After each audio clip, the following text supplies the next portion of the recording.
Faraday's laws of electromagnetic induction. Let us watch a video which is very helpful to understand the concept. In this lesson, we shall learn about electromagnetic induction. The phenomenon of electromagnetic induction can be demonstrated by an experiment. Wind an insulated copper wire on a paper or wooden cylinder so as to form a coil in the form of a solenoid. Connect the two ends of the coil to a galvanometer and place a magnet close to it. The reading of the galvanometer is 0 when the magnet is stationary. The pointer of the galvanometer deflects towards the right when the north pole of the magnet is moved towards the solenoid. The galvanometer shows 0 reading when the motion of the magnet stops. This proves that as long as the magnet keeps moving, current flows in the solenoid. If the magnet is moved away from the solenoid, current flows in opposite direction in the solenoid. Thus, the galvanometer deflects towards the left. The deflection increases if the magnet is moved away with greater velocity. If the polarity of the magnet is reversed and the magnet is brought close to the solenoid, then current flows in an opposite direction. The galvanometer accordingly turns towards the left. Faraday observed that current flows in the coil only when there is a relative motion between the coil and the magnet. The direction of deflection in the galvanometer is reversed if the direction of motion is reversed. The current in the coil and the corresponding deflection of the galvanometer can be increased by using a strong magnet or by increasing the motion of the magnet. Increasing the area or the number of turns also creates a strong current in the coil. According to Faraday, when there is no relative motion between the magnet and the coil, the magnetic flux within the coil remains constant. So the galvanometer shows no deflection.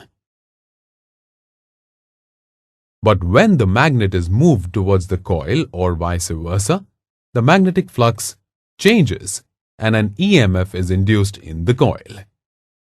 If the circuit is complete, the EMF causes current to flow through it. Based on his experiment, Faraday formulated two laws of electromagnetic induction.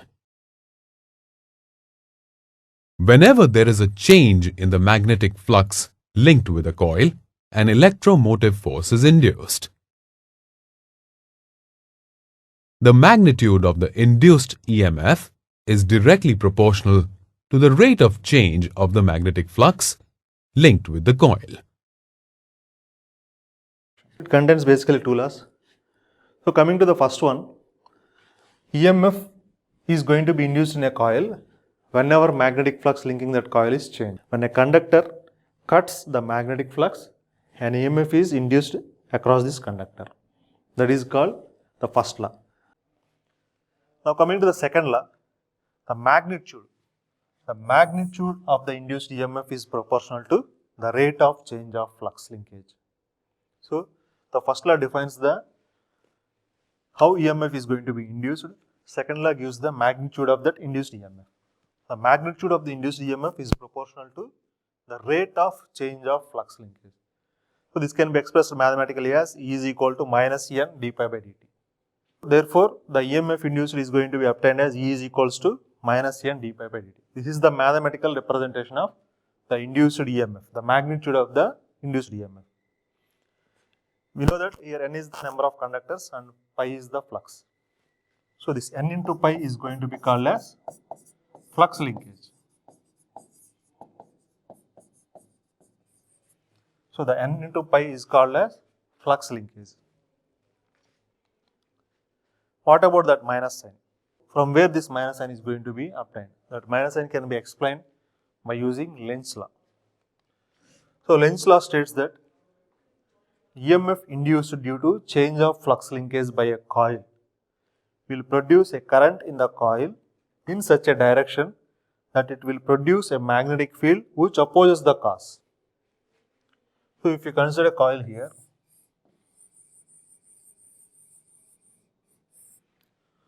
I am going to try to explain the Lenz's law using this diagram.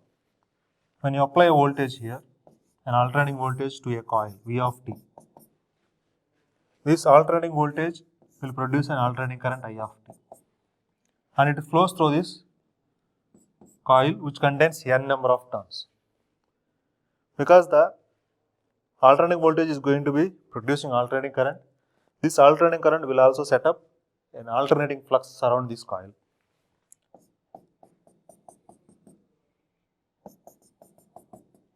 So this is the magnetic flux that is going to be set up around the coil which contains n number of turns. Now what is the EMF induced? Because of this I told you an EMF will be induced across the coil.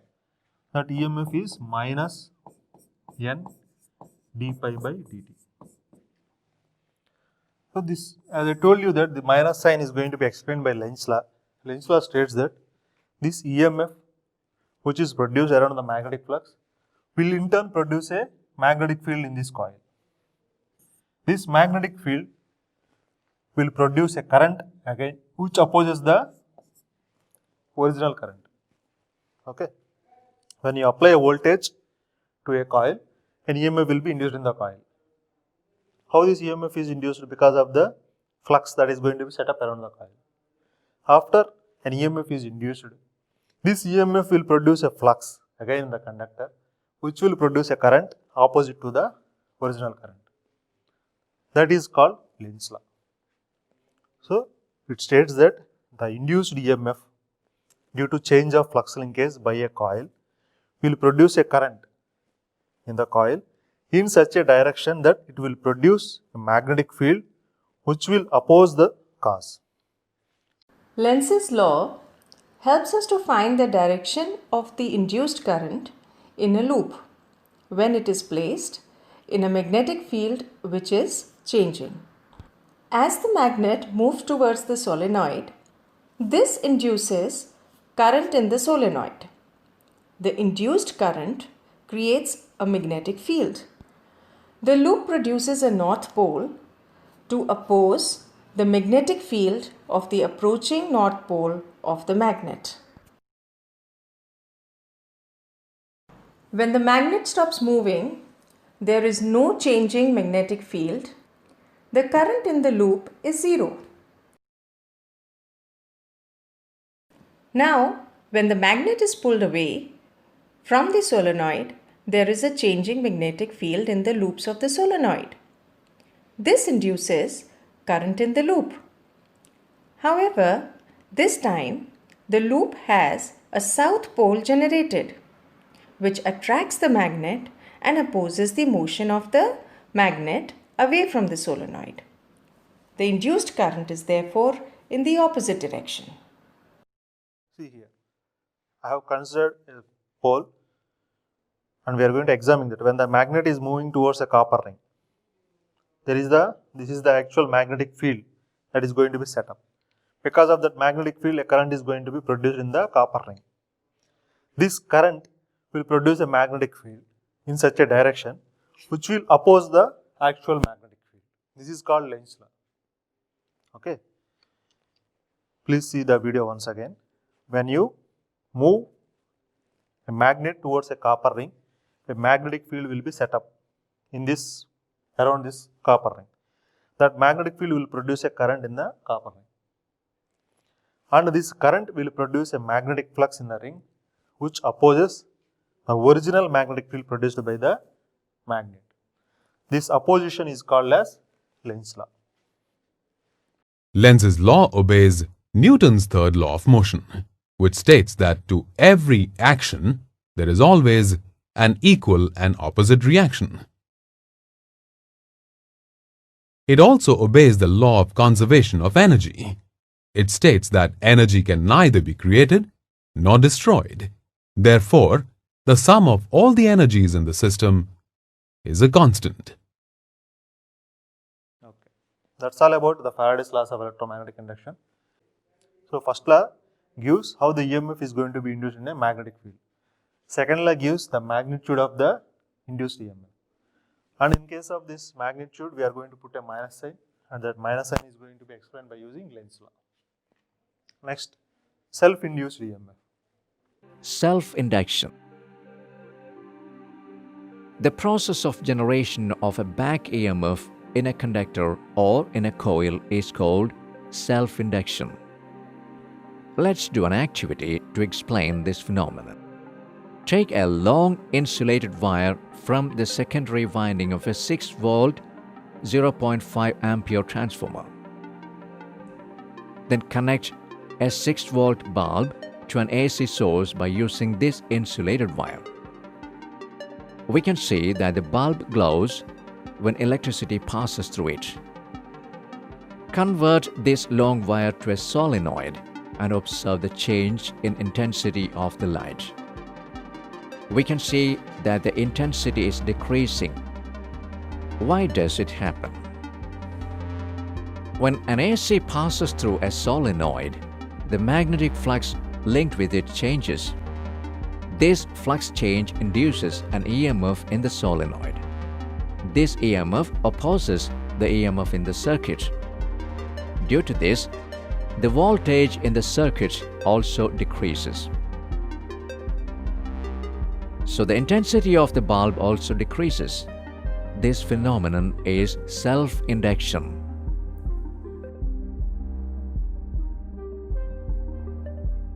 Self-induction is that phenomenon in which a change in electric current in a coil produces an induced EMF in the coil itself. The EMF due to self-induction is opposite in direction of the current in the circuit, so this EMF is called back EMF. Self-induced EMF is nothing but the EMF induced in a coil due to change in flux linkage in the same coil. So the EMF induced in a coil due to change in flux linkage in the same coil. So here I have considered a coil, a single coil, and applied a voltage V of t. Then a current I of t is going to be flow through this coil. Whenever an alternating current flows through the coil, a magnetic flux will be set up around this coil like this. Okay. So then because of that magnetic flux, an EMF will be induced. That induced EMF E is due to the flux that is going to set up around the coil. This EMF we are going to call it as self-induced EMF because it has been established due to the flux that linking its own coil. E of t is equals to minus d lambda by dt. This lambda is called as flux linkage. So lambda is called as flux linkage. And we know that the flux linkage is proportional to number of turns and the flux. So whatever the flux that is produced, that flux links with n number of turns. So what is the total flux linkage here? N into pi. Because the flux produced by the current will links all the n turns. Therefore, the total flux linkage is n into pi. If you substitute here, you are going to get E of t is equal to minus n into d pi by dt. This induced EMF we are going to call it as self-induced EMF. Next, self-inductance. The property of a coil which opposes any change in the current through it is called self-inductance. So what is self-inductance? The property of a coil which opposes any change in current flowing through it is called self-inductance. Suppose if I consider a coil here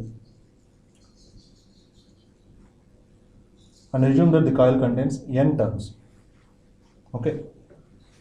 And if I allow a current to pass through it by applying a sinusoidal voltage V of t. Because of this sinusoidal voltage, the current will also be a sinusoidal quantity. So that means the current is always changing. When a changing current is allowed to pass through a coil, a magnetic flux or a magnetic field is going to be set up around this coil. Because of this magnetic field, according to Faraday's law, an EMF E is going to be induced in the inductor. Because of the flux linking with its own coil, an EMF E is going to be induced in this coil. That EMF we are going to call it as self-induced EMF. That's what we have discussed in the last slide. So the EMF induced in the coil by means of the flux linking with the same coil is called as self-induced EMF. And the expression for self-induced EMF is E is equal to minus N into d pi by dt. That's we know.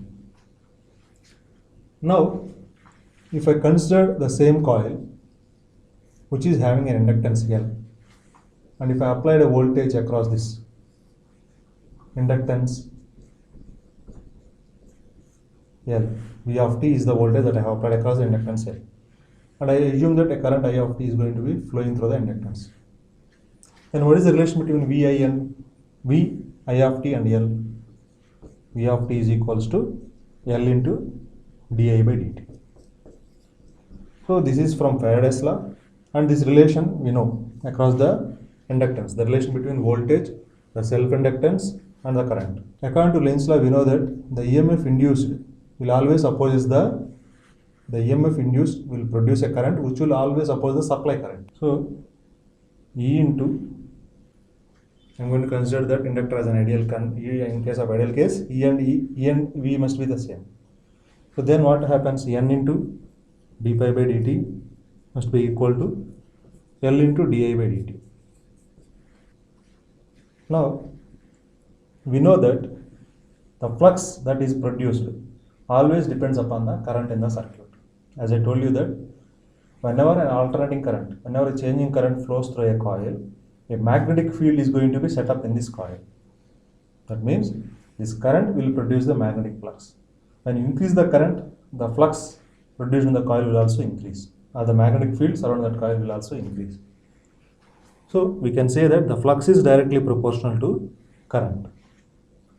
When you remove the proportionality, you can place a constant K. So pi is equal to K into I. Now substitute the value of pi in this expression. Then N into d pi by dt. In place of pi, I am going to substitute K into I is equal to L into di by dt. Since K is a constant, I am going to take the constant out of the differentiation. So Kn into di by dt is equals to L into di by dt. So here di by dt get cancels. From this, the expression for L is K into N. And what is the value of K here? K is nothing but, from this K is nothing but pi by I. So K is equals to pi by I. So substitute the value here. Then we are going to get N pi by I. This L is called as the self-inductance. Okay. L is equal to N pi by I is known as the self-inductance of the given coil. Now we have derived the inductance of the coil in terms of the flux produced in the coil, number of turns and current flowing through the coil. Okay. Now let us try to represent the self-inductance in terms of the physical parameters. So we know that pi is equals to B into A. And what is B? Mu into H. And what is H? Ni by N. So these are the equations that we already studied from the basic definitions of electromagnetism. Now substitute the value of H here, then you are going to get mu into Ni by N. Then substitute the value of B in this formula, so you are going to get pi is equals to mu Ni by L into A. Now substitute the value of pi in the expression for self-inductance L. Then what is the value of L? N by I into pi is nothing but mu N I by L into A. This I and I gets cancels. The final expression for L is mu N square A by L. So if you observe this expression for self-inductance, it contains the number of turns, area of cross section of the coil, mean length of the coil. That means the physical parameters are involved here. And if you consider this formula, Here the magnetic flux and current variables are there. This pi varies with respect to time, current also varies with respect to time. So these two formulas can be used depending upon the given data. So that's all about the self-inductance. Self-inductance is going to be considered only for a single coil. Next one, mutually induced EMF. Mutual induction. Make a coil with insulated conducting copper wire at one end of a soft iron core and connect its ends to a torch cell through a switch. Make another coil at the other end of the same soft iron core and connect the ends of the coil to a galvanometer. Of these, the circuit which is connected to the battery is called primary circuit, and that connected to the galvanometer is called secondary circuit. Here there is no interconnection between primary and secondary connections. When we switch on, the galvanometer deflects to one side and returns back to its main position. When we switch off, the galvanometer deflects to opposite direction and comes back to original position. Now repeat the experiment, connecting a 6-volt AC supply instead of the DC in the primary coil and 6-volt bulb instead of the galvanometer in the secondary. The bulb starts glowing continuously. How does it happen? When AC passes through a solenoid, a fluctuating magnetic field is produced around it. When the strength of the current in one of the two adjacent coils changes, a change takes place in the magnetic field around. As a result of this, an EMF is produced in the second coil. This phenomenon is mutual induction. The EMF produced due to mutual induction and the number of turns in the coil are interrelated. If we increase the number of coils in the secondary, the intensity of the bulb also will increase. If we cut down the number of turns into half, the intensity of the glow also decreases. From this, we can conclude that there is a relation between the EMF produced by mutual induction and number of turns. The mutually induced EMF is always going to be happen when there are two coils. The EMF induced in one coil due to change in flux linkage in other coil. The EMF induced in one coil due to change in flux linkage in another coil is called mutual induced EMF. So I have considered two coils here. I applied a voltage V1 of t to coil 1. So this is coil 1 and this is coil 2.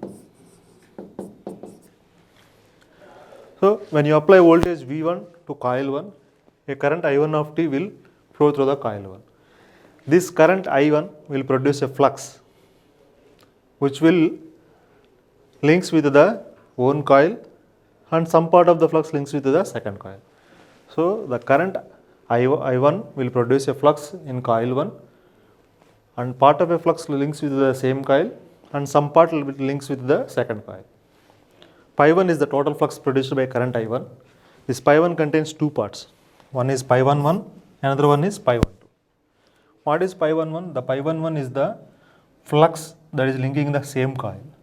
And what is pi 1 2? Flux linking the second coil.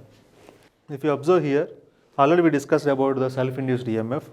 Now we are discussing about mutual induced EMF. An EMF will be set up in the second coil here. We have not applied any voltage even though an EMF is going to be set up. This EMF will be induced because of the flux linking with this coil 2. And this flux is produced by the current in coil 1. So as per the statement, the EMF induced in one coil due to the flux linkage of the other coil. Then that EMF is going to be called as mutually induced EMF. So E of 2 is equals to minus d lambda 12 by d2. What is lambda 12? The flux linkage of coil 2 due to the current in coil 1. So E2 is the induced EMF in coil 2 and lambda 12 is the flux linking coil 2 due to change in current in coil 1. If you assume the number of turns of this conductor as N2, then lambda 12 can be represented as N2 into pi 12 because the flux linkage of this coil purely based upon the number of turns and the total flux. What is the total flux linking the coil? The number of turns and the flux pi 12. So lambda 12 is equal to N2 into pi 12. Therefore, by using this formula, we can write E of t as minus N2 into d pi 12 by dt. So this EMF is going to be called as mutually induced EMF. Let us define mutual inductance. So what is mutual inductance? The two coils are said to have mutual inductance if the change of current in one coil causes an EMF to be induced in the other. So mutual inductance will always exist between two coils. So for that purpose, I am going to consider two coils. So this is coil 1 and this is coil 2. I am going to assume that coil 1 contains N1 turns and coil 2 contains N2 number of turns. Now I will apply a single phase AC voltage to coil 1. I will apply V1 of t, which is a single phase sinusoidal voltage, to coil 1.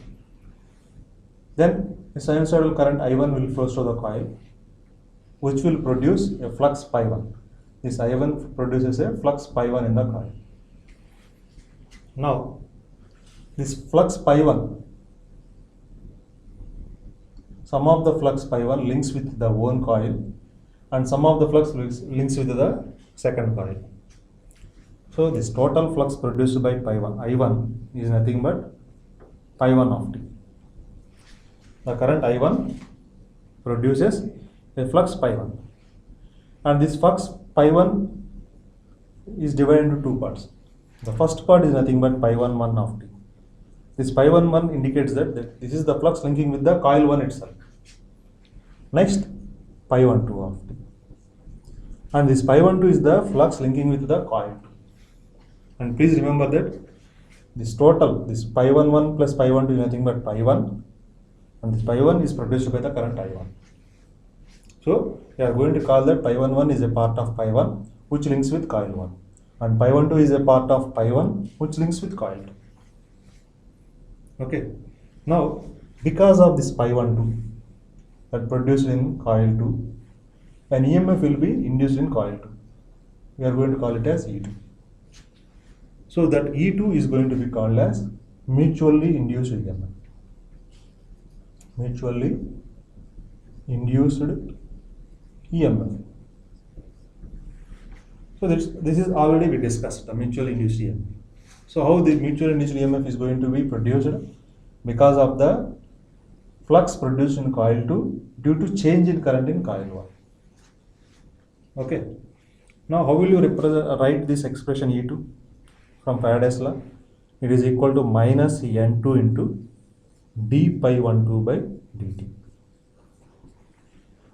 So N2 is the number of turns in coil 2 because the E2 is nothing but the EMF induced in coil 2. And how many number of turns are there in coil 2? N2. So it is equal to minus N2 into, and what is the flux linking coil 2? Pi 12 is the flux linking coil 2. So d pi 12 by dt. And this pi 12 will proportional to which current? Pi 12 is produced by which current? I1 only. Because we applied voltage V1 to coil 1 and a current I1 will produce in coil 1, this I1 will produce pi 1 and some part of pi 1 is called as pi 12. So pi 12 always depends upon I1 only. And if you remove the proportionality, you are going to place a constant. I am going to assume it as K1. So pi 12 is K1 I1. Now, if you consider these two coils, if you consider separately or individually, the coil 1 will have a self-inductance of L1 and a coil 2 will have a self-inductance of L2. But when you apply voltage V1, an EMF is going to be induced in coil 2 E2. And we are going to call this E2 as the mutually induced EMF. Because of this mutually induced EMF, a mutual inductance will exist between these two coils. We are going to say that because of the mutually induced EMF, an inductance is going to exist between two coils, and that inductance we are going to call it as mutual inductance. Now from the basic formula, we can relate this voltage, current and mutual inductance as V1 of t is equals to M into d I1 of t by dt. Then N2 into d pi 1 2 by dt is equal to M into d I1 by dt. Now what is pi 1 2 here? K1 I1. So N2 into d by dt of K1 I1 is equal to M into di1 by dt.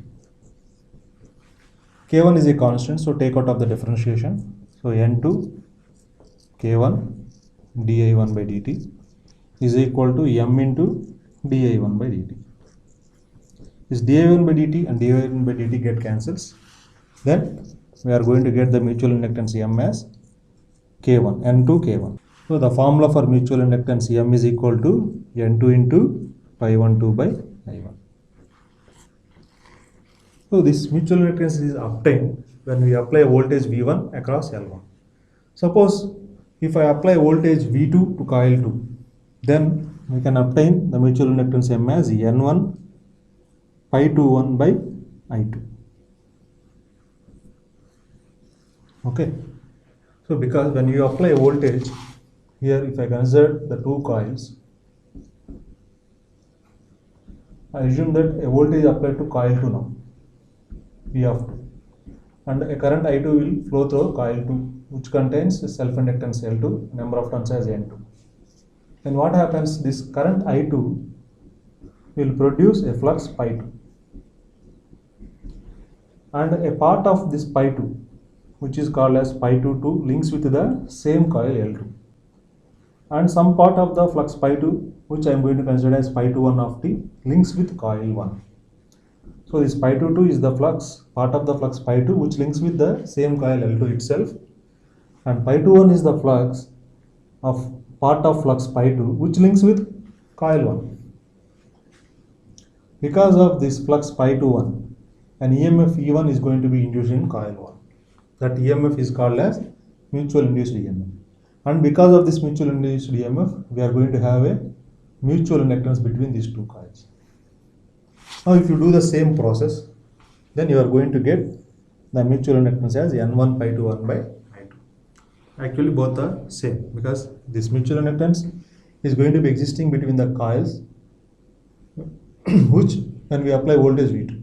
And here the coils are not changed, the same coils I have taken, only I applied voltage to the second coil.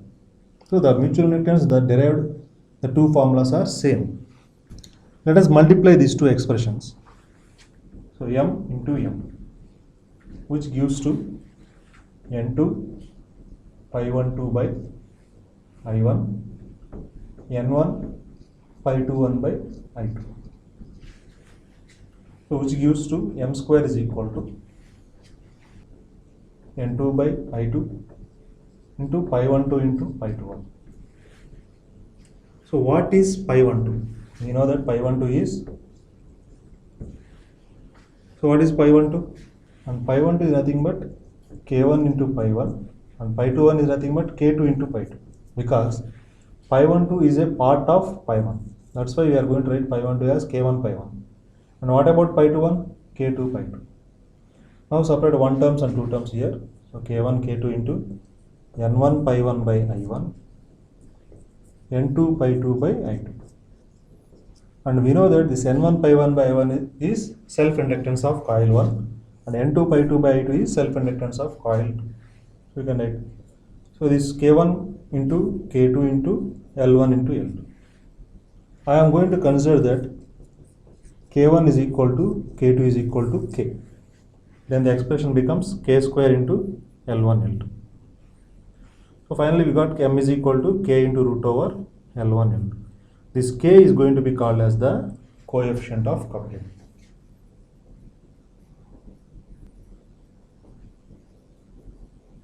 This K is called as coefficient of coupling. So when the two coils are perfectly coupled, then we are going to say that K is equal to 1. So that's all about mutual inductance and coefficient of coupling. So if you observe here, we derived the formula M as N2 pi 1 2 by I1.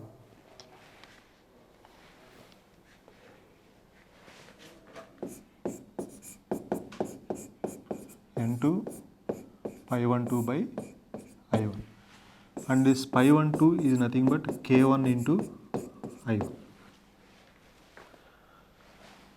Now what is actually pi12? Pi12 is nothing but B into A. Since we are discussing about coil 2, the EMF induced, the mutual inductance is going to be derived when a EMF is induced in coil 2. So for coil 2, the pi12 is B2 into A2. Now here this B2 can be obtained as mu into H2, and H2 can be obtained as N2 I1 by L2. So this mutual inductance is derived when you apply a voltage to the coil 1, V1. Because of this V1, a current I1 flows. This I1 will produce a flux pi1. The pi1 is divided into pi11 plus pi12. And the pi12 is the flux linking coil 2 only. So pi12 is the flux linking coil 2. Therefore, what is the magnetic flux density in coil 2? B2. And what is the area of cross section of coil 2? A2. Now what is B2 here? Mu into H2. H2 is the magnetic field density in coil 2. Now coming to H2, the formula for H is Ni by L. So the current is going to be produced in coil 1 only. So that's why I have written I1. But EMF is going to be induced in coil 2. That's why the number of turns of coil 2 is, we are going to take it as N2, and the cross sectional or the mean length of the coil 2 is L2. So that's why in case of H2, N2 I1 by L2 will be there. Now by using these three formulas, we can represent the mutual inductance in physical parameters as B is equals to N2 by I1 into, what is pi12? B2 into A2. Now here B2 is mu into H2. So N2 by I1 into mu into H2 into A2. Now here H2 is N2 I1 by L2. N2 I1 by L2. Here I1 gets cancels. The final expression for formula is mu into N1 N2 A2 by L2. So that is the expression for mutual inductance in terms of physical parameters, number of turns, area of cross section. If you apply the same procedure by applying a voltage to the second coil, you can derive the expression for mutual inductance as mu into N1 N2 A1 by L1.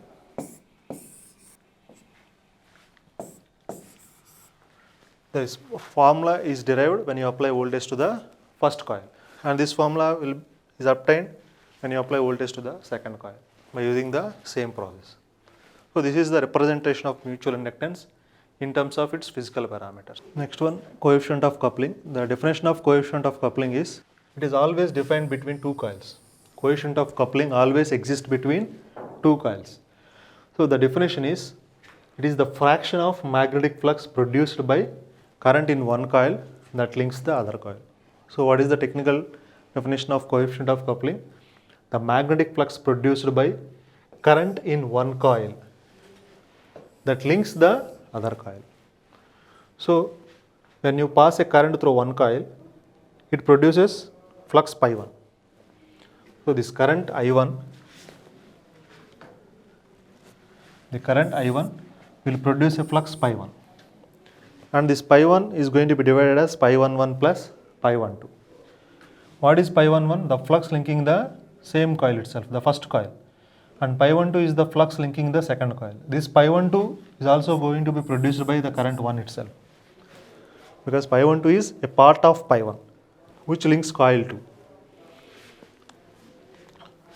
So from the diagram we can say that the total flux generated in the first coil is pi1.